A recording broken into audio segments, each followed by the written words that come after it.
یہاں یہ بھی بتا دیجئے کہ حضور پاک صلی اللہ علیہ وسلم سے محبت کیا اس بات کو بھی لازم کرتی ہے کہ ہم آپ کی آل اولاد سے بھی محبت کریں؟ جیسا کہ آپ جانتے ہیں کہ ہمارے ملک میں سادات کا خاص احترام کیا جاتا ہے۔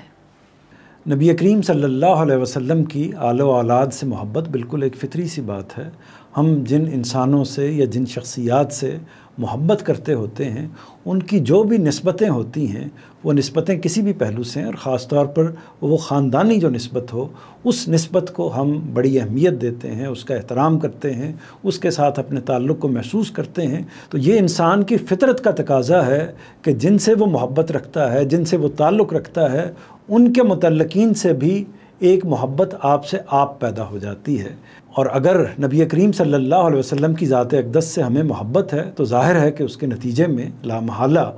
آپ کے خاندان کے ساتھ، آپ کے لوگوں کے ساتھ، آپ کے متعلقین کے ساتھ، آپ کے صحابہ کے ساتھ اور جتنے بھی متعلقین ہیں ان سے محبت پیدا ہو جانا بالکل ایک فطری امر ہے۔ ظاہر ہے کہ یہی وجہ ہے کہ ہم آپ کے دادا حضرت عبد المطلب سے محبت کرتے ہیں، درا حالے کہ وہ آپ کی بعثت سے پہلے ہی دنیا سے رخصت ہو گئے تھے۔ اسی طرح ہم آپ کے والد حضرت عبداللہ سے محبت کرتے ہیں، وہ بھی آپ کی بعثت سے پہلے چلے گئے تھے۔ حضرت ابو طالب اگرچہ آپ کی بعثت کے دوران میں موجود تھے اور یہ اسٹیبلش بات ہے کہ وہ ایمان لے کر نہیں آئے تھے، لیکن انہوں نے آپ کی پرورش کی، آپ کے ساتھ محبت کا اظہار کیا، آپ پر شفقت فرمائی۔ اسی پہلو سے ہم ان کے ساتھ بھی محبت کرتے ہیں کہ نبی کریم صلی اللہ علیہ وسلم نے جس شخصیت کا احترام کیا ہم پر بھی اس کا احترام واجب ہے۔ اسی طرح آپ کی ازواج مطہرات ہیں، ہم ان کو اپنی ماؤں کا درجہ دیتے ہیں اور ان سے غیر معمولی محبت رکھتے ہیں۔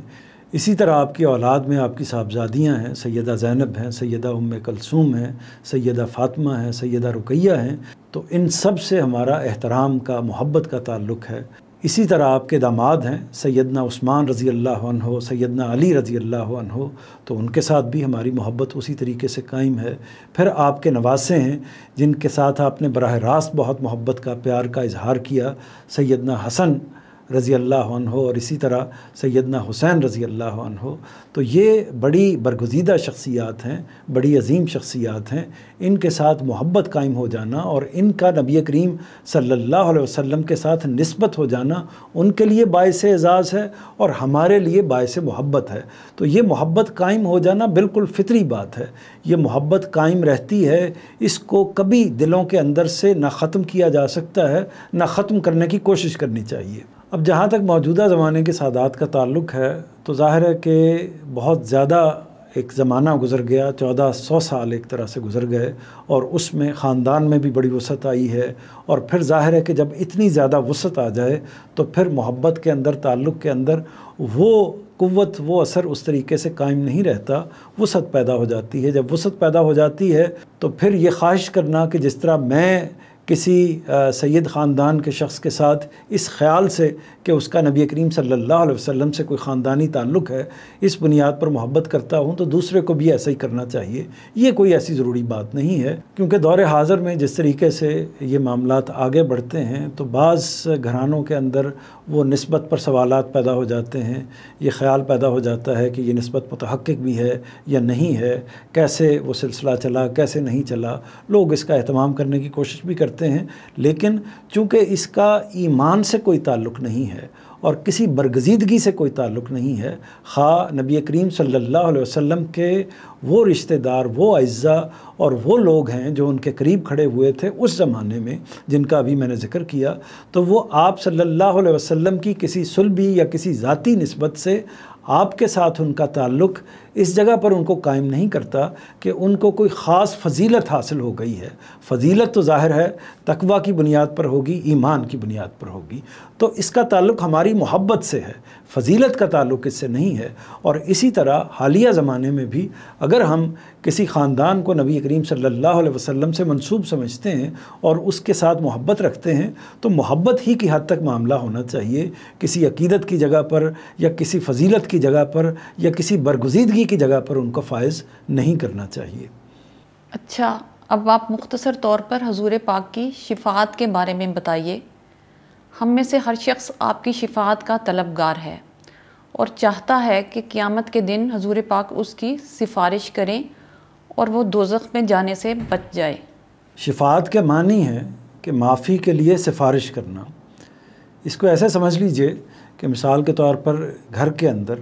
بچے سے اگر کوئی غلطی ہوتی ہے اور معاملہ والد صاحب کے پاس جاتا ہے اور بچہ یہ چاہتا ہے کہ اس معاملے میں درگزر کیا جائے، تو پھر ماں اس کی سفارش کرتی ہے اور والد صاحب سے یہ کہتی ہے کہ درگزر کیجئے، اس کو معاف کر دیجئے۔ تو والد اگر معاملے کی نوعیت یہ ہے تو اپنا کرم کرتے ہوئے، مہربانی کرتے ہوئے اس کو معاف کر دیتے ہیں۔ اسی طرح ایک اور مثال لے لیجئے، مثلا اسکول کے اندر کسی بچے سے کوئی غلطی ہوتی ہے، طالب علم سے کوئی غلطی ہوتی ہے، تو استاد یعنی اس کا جو ٹیچر ہے وہ اس کو تنبیہ کرتا ہے، اور اس کے بعد جب وہ یہ محسوس کرتا ہے کہ اس بچے کو معافی ملنی چاہیے تو وہ اس بچے کو لے کر پرنسپل کے پاس مثال کے طور پر چلا جاتا ہے اور پرنسپل کے سامنے اس بات کی سفارش کرتا ہے کہ میں نے بچے کو سمجھا دیا ہے، آپ اس کو معاف کیجئے، درگزر کر دیجئے۔ تو یہ شفاعت کا معنی و مفہوم ہے، یعنی معافی کے لیے کسی کی سفارش کرنا۔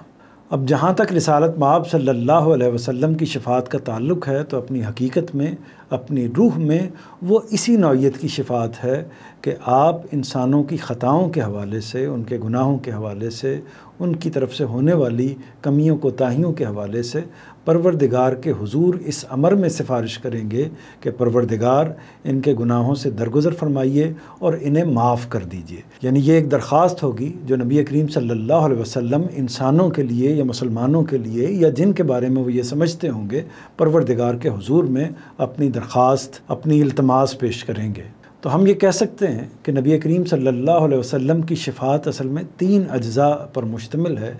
ایک جز یہ ہے کہ جس شخص کے حوالے سے شفاعت مقصود ہے یا جو شخص اصل میں کسی گناہ کا، کسی غلطی کا، کسی کوتاہی کا مرتکب ہوا ہے تو وہ یہ چاہتا ہے کہ اس کی مغفرت ہو، وہ یہ چاہتا ہے کہ اس کی سفارش کی جائے، وہ نبی کریم صلی اللہ علیہ وسلم سے بھی یہ خواہش رکھتا ہے اور پروردگار عالم سے بھی اس امر کا طلبگار ہے کہ اللہ تعالیٰ اس کی معذرت کو قبول فرمائے۔ تو ایک پہلو یہ ہے اس فرد کے پہلو سے۔ دوسرا پہلو یہ ہے کہ اس میں نبی کریم صلی اللہ علیہ وسلم کا جو کردار ہے، آپ کا جو عمل ہے، وہ یہ ہے کہ آپ اس کی درخواست یا اس کی اس خواہش کو اپنی سفارش کے ساتھ اللہ تعالیٰ کے حضور میں پیش کرتے ہیں۔ دوسری بات یہ ہو گئی، اور تیسری بات یہ ہے کہ اس میں فیصلہ کن حیثیت اللہ تعالیٰ کے نبی کو حاصل نہیں ہے، فیصلہ کن حیثیت اللہ تعالیٰ کو حاصل ہے کہ وہ اذن بھی دیتے ہیں اس امر کا کہ آپ ان کی سفارش کر سکتے ہیں، اس کی گنجائش بھی دیتے ہیں، اور اسی طرح اس سفارش کو قبول کرنے کا جو مقام ہے وہ بھی پروردگار عالم کے پاس ہے۔ اب شفاعت کو اگر ہم قرآن مجید کی روشنی میں دیکھتے ہیں تو ہمارے سامنے 2 اصول متعین ہو کر آتے ہیں۔ ایک اصول یہ ہے کہ شفاعت کا تمام تر اختیار جو ہے وہ اللہ تعالیٰ نے اپنے پاس رکھا ہے، اور اللہ تعالیٰ ہی کے اذن سے کوئی شخص یا کوئی فرشتہ یا کوئی برگزیدہ ہستی شفاعت کر سکتی ہے۔ فرمایا ہے کہ کل للہ الشفاعت جمیعا، یعنی کہہ دیجئے کہ سفارش کا تمام تر جو اختیار ہے وہ اللہ کے پاس ہے۔ اسی طرح دوسری جگہ فرمایا ہے کہ اللہ تعالیٰ کے اذن کے بغیر، اس کی اجازت کے بغیر کسی کو شفاعت کی یا سفارش کی اجازت نہیں ہوگی۔ تو پہلا اصول یہ ہے کہ سفارش کا معاملہ، شفاعت کا معاملہ تمام تر اللہ تعالیٰ کے اختیار میں ہے، اور اللہ ہی کی اجازت سے، اللہ ہی کے اذن سے، اللہ ہی کے حکم پر کوئی شخص، کوئی فرشتہ، کوئی نبی، کوئی پیغمبر، کوئی رسول جو ہے وہ کھڑا ہوگا اللہ کے سامنے اور پھر اس کی درخواست کرے گا کہ فلاں شخص کی یا فلاں اشخاص کی یا فلاں گروہ کی یا فلاں امت کی سفارش قبول کی جائے اور اس کے حق میں بخشش فرمائی جائے۔ اور دوسری بات جو اسی کے نتیجے میں واضح ہوتی ہے وہ یہ ہے کہ پروردگار جب اجازت دیں گے تو ظاہر ہے کہ انہی انسانوں کے بارے میں اجازت دیں گے جن کے بارے میں اللہ تعالیٰ کا یہ فیصلہ ہوگا کہ ان کے بارے میں انہوں نے مغفرت کا فیصلہ کر لیا ہے، بخشش کا فیصلہ کر لیا ہے، ان کے گناہوں کو معاف کرنے کا فیصلہ کر لیا ہے۔ تو گویا فیصلہ ایک طرح سے پہلے سے طے ہوگا پروردگار کے ہاں، نبی کریم کے اکرام کے لیے یا فرشتوں کے اکرام کے لیے یا بعض دیگر صالحین کے اکرام کے لیے ان سے کہا جائے گا کہ آپ چاہیں تو ان کی شفاعت کریں، چاہیں تو ان کی سفارش کریں۔ تو سفارش کا یہ تصور ہے جس کو ملحوظ رکھنا چاہیے، اور اس کے نتیجے میں یہ تصور قائم نہیں کر لینا چاہیے کہ گویا نبی کریم صلی اللہ علیہ وسلم کسی ایسے شخص کی سفارش کریں گے، کسی ایسے شخص کی شفاعت فرمائیں گے کہ جو اصل میں شر کا مجموعہ ہوگا اور گناہوں کا اس کا جو پلڑا ہے وہ نیکیوں کے مقابلے میں بھاری ہوگا۔ تو ایسے شخص کی سفارش بظاہر یہی اندازہ ہوتا ہے کہ نبی کریم صلی اللہ علیہ وسلم نہیں فرمائیں گے، یعنی جو شخص جہنم میں جانے والا ہوگا، جو شخص دوزخ میں جانے والا ہوگا، اس شخص کے حوالے سے یہ بات طے ہے کہ اگر اس کے بارے میں اللہ تعالیٰ نے یہ فیصلہ نہیں کیا کہ اس کو جنت میں بھیجنا ہے، تو اللہ تعالیٰ نبی کریم صلی اللہ علیہ وسلم کو اس کا اذن نہیں دیں گے کہ آپ اس شخص کی یا اس گروہ کی سفارش فرمائیں۔ یہاں ضمناً یہ بات بھی ملحوظ رہنی چاہیے کہ گناہوں کی دو نوعیتیں ہیں، دو قسمیں ہیں۔ ایک گناہ وہ ہوتے ہیں جو انسانوں سے متعلق ہوتے ہیں، یعنی کسی شخص نے دوسرے شخص کے ساتھ زیادتی کی ہے، کسی کو قتل کر دیا ہے، کسی کی آبرو کے بارے میں کوئی غلط رویہ اختیار کیا ہے، کسی کا مال لوٹا ہے۔ اس طرح کے جو معاملات ہیں وہ بالکل الگ نوعیت کے ہیں، اور اسی طرح جرائم کی یا گناہوں کی یا زیادتیوں کی یا غلطیوں کی، کوتاہیوں کی ایک نوعیت وہ ہوتی ہے جس کا تعلق پروردگار سے ہوتا ہے، یعنی انسان سے نماز چھوٹ گئی، اس سے روزہ چھوٹ گیا، اس سے جو بعض دوسرے معاملات ہیں جن کو اس کو ادا کرنا چاہیے تھا مثبت نوعیت کے، وہ ادا نہیں کر پایا۔ تو اس طرح کی وہ چیزیں جو پروردگار کے تعلق کے حوالے سے ہیں، تو یہ دونوں الگ الگ چیزیں ہیں۔ جہاں تک پہلی نوعیت کی چیزوں کا تعلق ہے تو اس میں وہ چیزیں جو اصل میں خالص زیادتی پر مبنی ہیں، یعنی مثال کے طور پر اگر کسی شخص نے دوسرے کی جان لے لی ہے، مثال کے طور پر کسی نے دوسرے شخص کا مال لوٹا ہے اور اس نے دنیا میں نہ اس کی تلافی کی، نہ اس سے معافی کا خواستگار ہوا، اور نہ اس کے حوالے سے کوئی اقدام کرنے کی کوشش کی، نہ اس پر کوئی سزا نافذ ہوئی، تو وہ معاملات ایسے نہیں ہیں کہ جن کے بارے میں پیغمبر صلی اللہ علیہ وسلم سفارش فرمائیں گے یا اللہ تعالیٰ ان کی شفاعت کو قبول فرمائے گا، یعنی ان لوگوں کی شفاعت کو قبول فرمائے گا۔ نہ اللہ تعالیٰ اذن دے گا اپنے پیغمبر کو یا اپنے برگزیدہ لوگوں کو کہ وہ ایسے مجرمین کی سفارش کریں، اور نہ وہ لوگ یا وہ انبیاء یا وہ برگزیدہ ہستیاں ان لوگوں کی شفاعت کریں گی یا سفارش کریں گی۔ تو یہ دونوں جو نوعیتیں ہیں ان کو الگ الگ رکھنا چاہیے۔ جن چیزوں کے بارے میں انسان نے یہاں پر توبہ کر لی ہے، استغفار کر لیا ہے، اللہ تعالیٰ کے حضور میں اپنی معافی گڑ گڑا کر پیش کر دی ہے، اور ان کے معاملے میں جس قدر تلافی کی گنجائش تھی اس کے پاس اس دنیا کے اندر رہتے ہوئے، تو اس نے وہ تلافی کر دی ہے، تب معاملہ یہی ہے کہ اللہ تعالیٰ اس طرح کی چیزوں میں درگزر فرمائیں گے۔ جی، اب پروگرام کے اختتام کی طرف بڑھتے ہیں۔ آخر میں ختم نبوت کے موضوع پر کچھ روشنی ڈالیے، اور یہ بھی بتائیے کہ آپ صلی اللہ علیہ وسلم کو آخری نبی ماننے کے کیا تقاضے ہیں جو ہمیں لازماً پورے کرنے چاہیے۔ ختم نبوت پر ایمان لانے کا مطلب یہ ہے، یا رسالت مآب صلی اللہ علیہ وسلم کو خاتم النبیین تسلیم کرنے کا مطلب یہ ہے کہ کچھ حقائق کو تسلیم کیا جائے، کچھ باتوں کا اعتراف کیا جائے، کچھ چیزوں کا ادراک کیا جائے۔ وہ چیزیں کیا ہیں وہ ایک ترتیب کے ساتھ چند نمایاں چیزیں جو ہیں وہ میں آپ کے سامنے رکھ دیتا ہوں۔ ان میں سے پہلی چیز یہ ہے کہ یہ تسلیم کیا جائے، یہ مانا جائے کہ اللہ تعالیٰ کی ہدایت کا منبع و ماخذ اس دنیا میں اب نبی کریم صلی اللہ علیہ وسلم کے علاوہ کوئی اور نہیں ہو سکتا۔ آپ دین کا، اللہ کی ہدایت کا واحد تنہا ماخذ ہیں، اور آپ ہی سے دین کو وصول کیا جائے گا۔ آپ کے علاوہ کسی اور جگہ سے دین کی سند حاصل نہیں کی جا سکتی یا دین کو وصول نہیں کیا جا سکتا۔ دوسری بات، اس بات پر یقین رکھنا ہے، اس بات کو تسلیم کرنا ہے کہ اللہ تعالیٰ کی ہدایت مکمل ہو چکی ہے۔ اللہ کا آخری نبی آ گیا ہے، اللہ کی آخری کتاب آ گئی ہے، اور اللہ تعالیٰ کی طرف سے ہدایت کا تمام اہتمام جو ہے وہ مکمل ہو چکا ہے۔ اب اس کے بعد اس نوعیت کی ہدایت کی کوئی ضرورت انسانیت کو باقی نہیں رہی ہے۔ اور تیسری اور بڑی اہم بات یہ ہے کہ اس چیز کو مانا جائے کہ نبوت بھی ختم ہوئی ہے، اور اس کے ساتھ ساتھ نبوت کے کمالات بھی ختم ہو گئے ہیں، یعنی وہ اوصاف جو نبوت کے ساتھ خاص ہیں، یعنی وحی آئے گی، فرشتہ آئے گا، کشف ہوگا، الہام ہوگا، یہ ساری جو چیزیں ہوں گی یہ نبوت کے ساتھ خاص ہیں۔ اب اس کا دروازہ بند ہو چکا ہے، نہ اب کوئی وحی آئے گی، نہ کوئی الہام ہوگا، نہ آسمان سے رابطہ ہوگا، نہ کوئی فرشتہ آئے گا۔ یہ سارے معاملات اب ہمیشہ ہمیشہ کے لیے اللہ تعالیٰ نے ختم کر دیے ہیں۔ تو نبوت بھی ختم ہوئی ہے، اور نبوت کے اوصاف و کمالات بھی ساتھ ہی ختم ہو گئے ہیں۔ چوتھی بات یہ ہے کہ دین کے معاملے میں واجب الاطاعت جو ہستی ہے وہ رسول اللہ صلی اللہ علیہ وسلم ہی کی ہے۔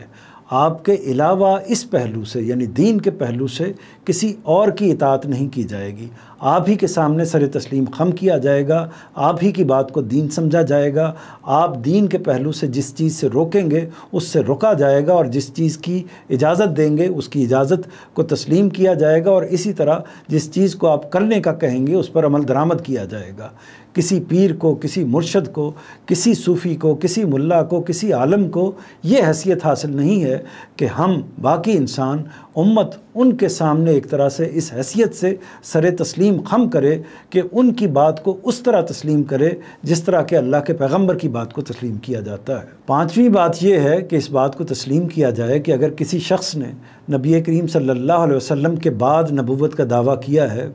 آج کیا ہے یا ماضی میں کیا ہے یا آئندہ کرے گا، تو اس کے اس دعوے کی کوئی حیثیت نہیں ہے، کوئی حقیقت نہیں ہے، وہ دروغ گو ہے، اس کا دعویٰ جھوٹ پر مبنی ہے، جال سازی پر مبنی ہے، اس کو کسی طریقے سے تسلیم نہیں کیا جا سکتا، کیونکہ خدا کا یہ فیصلہ ہمیشہ ہمیشہ کے لیے قیامت تک کے لیے آ چکا ہے کہ نبی کریم صلی اللہ علیہ وسلم پر نبوت کو ختم کر دیا ہے، اور آپ کے بعد کوئی نبی نہیں آئے گا، ہرگز نہیں آئے گا۔ چھٹی بات یہ ہے کہ اس بات کو تسلیم کیا جائے، قبول کیا جائے، مانا جائے کہ آپ کی لائی ہوئی کتاب یعنی قرآن مجید جو آپ پر نازل ہونے والی اللہ تعالیٰ کی آخری کتاب ہے، اس کی حیثیت میزان اور فرقان کی ہے۔ اس کا مطلب یہ ہے کہ تمام فلسفے کو، تمام نقطہ نظر کو، تمام جتنے بھی نظریات دنیا میں پیش کیے جاتے ہیں، تمام انسانی افکار کو، اور اس سے پہلے جو اللہ تعالیٰ کے حوالے سے جو چیزیں بھی بیان کی جاتی رہی ہیں،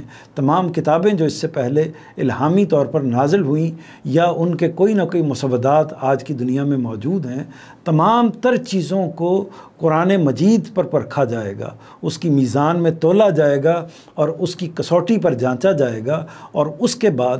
جو چیز یہ کتاب قبول کرے گی اسی کو تسلیم کیا جائے گا، اسی کو دین کی حیثیت سے پیش کیا جائے گا، اسی کو من جانب اللہ سند حاصل ہوگی۔ اس کے علاوہ اگر کسی چیز کو یہ کتاب رد کرتی ہے، دین کی حیثیت سے قبول نہیں کرتی، تو اس کو دین کی حیثیت سے ہرگز قبول نہیں کیا جائے گا۔ اور ساتویں اور آخری بات یہ ہے کہ نبی کریم صلی اللہ علیہ وسلم کی ختم نبوت کے بعد اور اللہ تعالیٰ کے اس فیصلے کے بعد کہ آپ کے بعد اب کوئی نبی نہیں آئے گا، تو دنیا تک ہدایت پہنچانے کی ذمہ داری مسلمانوں کے پاس ہے، یعنی امت مسلمہ پر بحیثیت مجموعی یہ ذمہ داری عائد ہوتی ہے کہ وہ اللہ تعالیٰ کے دین کو باقی انسانوں تک، باقی امتوں تک، باقی انسانیت تک پہنچائیں، باقی لوگوں تک پہنچائیں، اور اس مقصد کے لیے ادارے بنائیں، اس مقصد کے لیے تنظیمیں بنائیں، اس مقصد کے لیے علماء کو تیار کریں، تاکہ وہ دین پر تحقیق کا، دین پر بصیرت پیدا کرنے کا فریضہ انجام دے سکیں، اور اس دین کو